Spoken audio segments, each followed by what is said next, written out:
آج کے ہمارے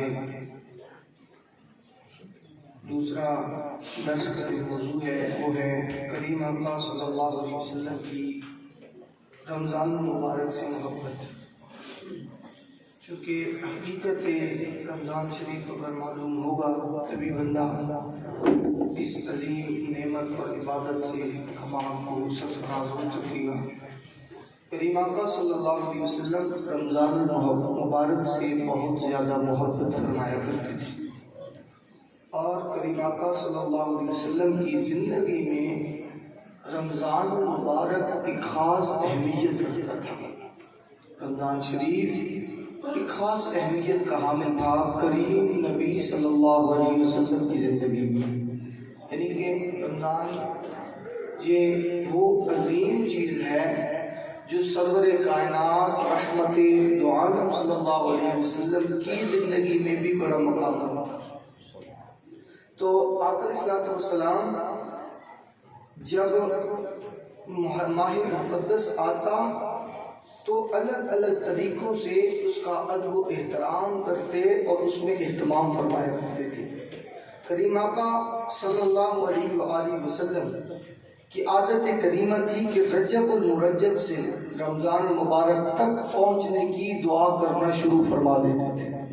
رجب سے رمضان تک یہ دعا کرتے تھے میرا اللہ ہمیں رمضان المبارک کی بابرکت گھڑیاں نصیب فرما، اور پھر اس کے بعد یہ موسوعۃ الامام ابن ابی دنیا میں یہ بات رقم ہے کہ آپ صلی اللہ علیہ وسلم ماہ رمضان کے پڑوسی یعنی ماہ شعبان کی بھی قدر فرمایا کرتے تھے رمضان کی وجہ سے، یعنی شعبان مبارک میں بھی آپ روزے رکھنا شروع کر دیتے تھے۔ آپ کثرت سے نفل روزے رکھا کرتے تھے، رمضان المبارک آنے سے پہلے ہی استقبالیہ خطبہ بھی آپ ارشاد فرما دیتے تھے جس میں ماہ رمضان المبارک کی فضائل اور برکتیں بیان فرمایا کرتے تھے۔ اور پھر اس کے بعد مصنف ابن ابی شیبہ میں یہ بات موجود ہے کہ آمد رمضان کی کملی والے آقا خوشخبریاں دیا کرتے تھے۔ جب رمضان المبارک کا چاند نظر آتا تو کریم آقا خوشخبریاں دیتے تھے کہ مبارک ہو لوگوں رمضان المبارک تشریف لے آیا ہے۔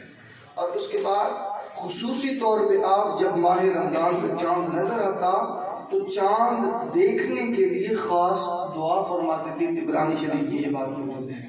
اور اس کے بعد آقا کریم صلی اللہ علیہ وآلہ وسلم فکر مند ہوتے تھے رمضان المبارک میں۔ آقا علیہ الصلوۃ والسلام فکر کرتے تھے رمضان شریف میں، کس طرح؟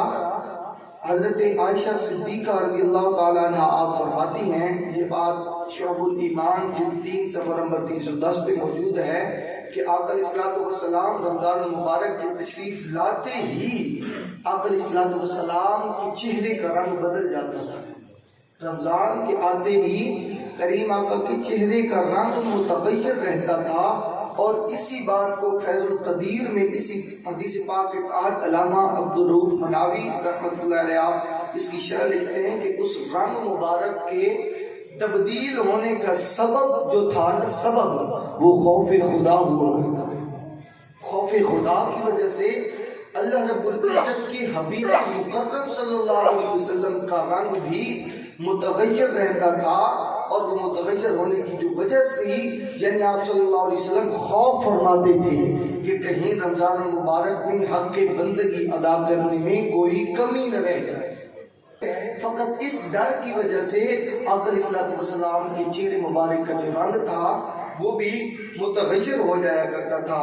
اور پھر علامہ ابن جوزی نے یہ بات بستان الواعظین صفحہ 188 پہ بیان کی ہے، جو بہت ہی سبق آموز بات ہے۔ علامہ ابن جوزی لکھتے ہیں کہ اللہ پاک کے آخری رسول کریم آقا صلی اللہ علیہ وسلم فرماتے ہیں کہ میرے پاس جبریل امی حاضر ہوئے اور عرض کی یا رسول اللہ روز قیامت ایک جوان کو لایا جائے گا، وہ غمگین ہوگا، رو رہا ہوگا، فرشتے آگ اور لوہے کے راڈ لے کر اسے ہانک رہے ہوں گے، جس طرح بکریوں کے ریوڑ کو ہانکا جاتا ہے نا پیچھے پیچھے وہ جو انہیں چرانے والا ہوتا ہے وہ، تو ان کو ہانک رہے ہوں گے فرشتے، اسی طرح وہ نوجوان 1000 سال تک الامان الامان پکارتا رہے گا، پھر بھی اللہ اسے توبہ نہیں دے گا، اس کی توبہ نہیں قبول کرے گا، اللہ اسے معافی نہیں دے گا۔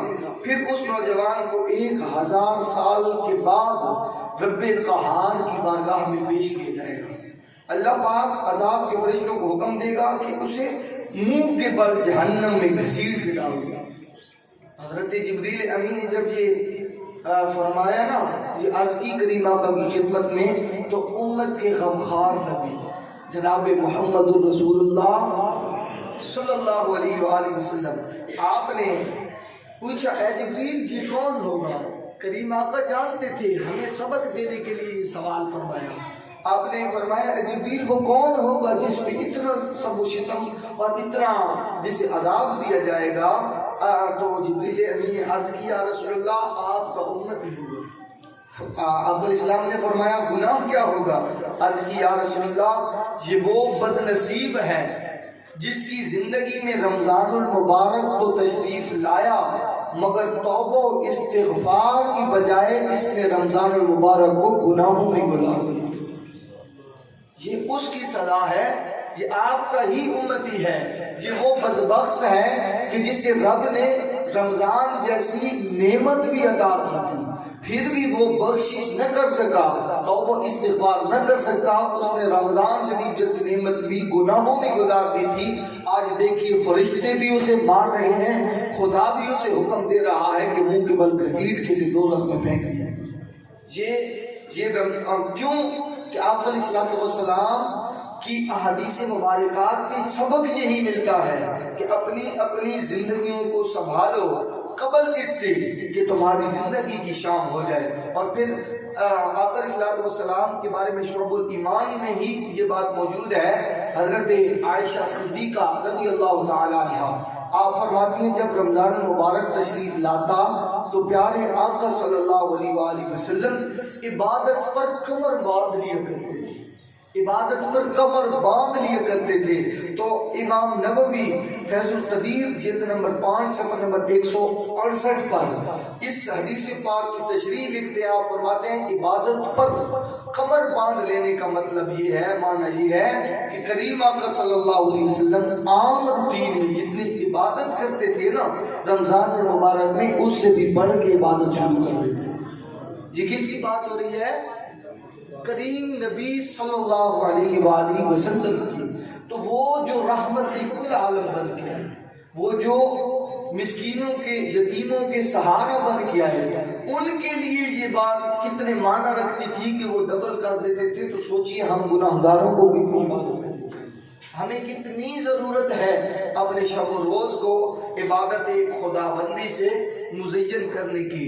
اور پھر رمضان المبارک کی جو عظیم عبادت ہے، شعب الایمان کی جلد نمبر 3 صفحہ نمبر 310 پہ ایک حدیث پاک جو حضرت عائشہ صدیقہ رضی اللہ تعالی عنہا آپ سے مروی ہے، فرماتی ہیں جب رمضان المبارک تشریف لاتا تو پیارے آقا صلی اللہ علیہ وآلہ وسلم 2 عبادتیں بہت زیادہ کرتے تھے۔ آپ نمازوں کی کثرت فرماتے اور خوب گڑ گڑا کر دعائیں کرتے تھے۔ یہ 2 عبادتیں، نمازوں کی کثرت یعنی شب بیداری، رات کے وقت نوافل پڑھے جائیں، اگر کسی کے ذمن میں کسی کے اوپر قضا نمازیں ہیں وہ اپنی قضا نمازوں کو ادا کرے، اور اگر کوئی اللہ نے کسی پہ اتنی رحمت اور نعمت دے رکھی ہے اسے اور رحمت کر رکھی ہے کہ اگر کسی پہ قضائیں نہیں ہیں تو کم از کم وہ نوافل ضرور پڑھے اور پھر گڑ گڑا کر دعائیں مانگے۔ آج کل تو یہ سسٹم ہو چکا ہے کہ نماز پڑھی جاتی ہے، کافی لمبی لمبی نماز لوگ بیٹھ جاتے ہیں، لیکن دعا کا جب وقت آتا ہے تو وہ اٹھ کے چل دیتے ہیں، دعا نہیں مانگتے لوگ۔ اتنا بڑا مجمع تھا نماز پہ، لیکن دعا پہ کم لوگ ہم بچ گئے ہیں۔ تو میں اکثر ان کی مثال اس طرح دیتا ہوں کہ ایک بندہ سارا دن مزدوری کرتا رہا اور پھر جب اس کی مزدوری لینے کا وقت آیا تو وہ چھوڑ کے چل گیا۔ نماز پڑھتے رہے لیکن جب خدا سے کچھ لینے کا وقت آتا ہے ہم چھوڑ کے گھر چلے جاتے ہیں۔ تو اللہ رب العزت ہمیں اس سے بھی محفوظ فرمائے اور اپنی جناب سے مانگنے کی توفیق عطا فرمائے۔ اور پھر ابن صحابی حضرت عبداللہ ابن عباس رضی اللہ عنہما فرماتے ہیں آقا علیہ الصلوۃ والسلام رمضان المبارک میں وطر کے علاوہ 20 رکعت ادا فرماتے ہیں۔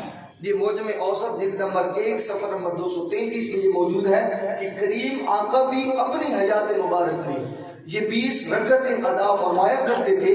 اور اسی آیت کی تفسیر یا اس آیت کی تشریح کرتے ہوئے حضرت مفتی احمد خان آپ فرماتے ہیں کہ اس حدیث سے معلوم ہوا کہ حضور خود بھی 20 رکعت تراویح ادا فرماتے تھے۔ اور پھر یہ ایک بات مزید اسی ضمن میں فرماتے ہیں کہ خیال رہے حضور علیہ السلام تراویح باجماعت پابندی سے ادا نہ فرماتے، صرف 2 دن ادا کی، اور بعد میں فرما دیا کہ اگر اس پر پابندی کی گئی تو فرض ہو جانے کا اندیشہ ہے جو میری امت پہ دشوار ہوگی۔ اگر فرض ہو جاتی تو ہر کسی کو پڑھنا پڑتی، تو اس وجہ سے آقا علیہ السلام نے صرف 2 دن، صرف 2 مرتبہ یہ جماعت کے ساتھ تراویح ادا فرمائی، یعنی 20 رکعتیں ادا فرمائی۔ اس کے بعد آپ نے یہ ترک فرما دیا، اور کریم آقا صلی اللہ علیہ وسلم قرآن کریم کا دور فرماتے تھے۔ رمضان شریف میں قرآن کریم پڑھنے کی کثرت فرماتے تھے۔ یہ باتیں سب وہ ہیں جو ہمارے موضوع یا عنوان کے تحت ہے کہ کریم آقا کی رمضان شریف سے محبت۔ آقا علیہ السلام قرآن پاک کی تلاوت کی کثرت فرماتے تھے۔ صحابی رسول حضرت ابن عباس رضی اللہ عنہ آپ فرماتے ہیں ہر سال رمضان المبارک کی ہر رات حضرت جبریل امی حاضر ہوتے اور محمد رسول اللہ ان کے ساتھ قرآن کریم کا دور فرمایا کرتے تھے۔ جبریل امی کے ساتھ کملی والے آقا دور فرماتے تھے۔ یہ بخاری شریف کتاب بدء الوحی صفحہ 67 پر حدیث نمبر 6 ہے۔ بخاری شریف میں یہ بات موجود ہے کہ کریم آقا رمضان المبارک کی راتوں میں جبریل امی سے دور فرمایا کرتے تھے۔ اور پھر یہ اور بھی معبودات جو کریم آقا صلی اللہ علیہ وسلم کی حیات زندگی بس ہمیں ملتے ہیں۔ کریم آقا رمضان المبارک میں خوب سخاوت فرماتے تھے، اور یہ جتنے بھی اور دینی معاملات ہیں ان سب پہ توجہ دے کر آپ بکثرت عمل پیرا ہوتے تھے رمضان المبارک میں۔